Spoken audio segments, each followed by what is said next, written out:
এই দোয়াটা শিখে নেন, ইনশাআল্লাহ আপনার জীবনের সমস্ত সংকট কেটে যাবে। আমি নিজেও এই দোয়াটা বেশি বেশি করার চেষ্টা করি। দোয়াটা হচ্ছে, মুসা আলাইহিস সালাম একটা গাছের নিচে হেলান দিয়ে বসলেন, বসে দেখলেন দুজন মেয়ে দাঁড়িয়ে আছে দূরে, পানি নিতে পারছে না, লোকজন পানি নিয়ে যাচ্ছে, ওরা দাঁড়িয়ে আছে বেচারি।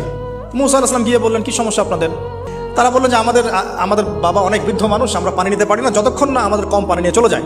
তো মুসা আলাইহিস সালাম একটু বললাম না, ফিজিক্যালি খুব স্ট্রং ছিলেন, থাকে না বডি বিল্ডার, সামনে গিয়ে কথা বলে সরো পানি দিতে দাও, তখন মানুষ একটু মূল্যায়ন করে না।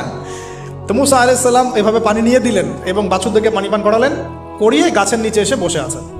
বসে বসে তিনি দোয়া করছেন, এই যে দোয়াটা তিনি দোয়া করছেন, রব্বি, একটা নেক কাজ করলেন, নেক কাজ করলেন না, মানুষের উপকার করলেন, নেক কাজ করে এসে গাছের নিচে বসে দোয়া করছেন, আল্লাহ এখানে তো আমার খাবার পানি বাসস্থান কিছুই নাই, আমি কি করব?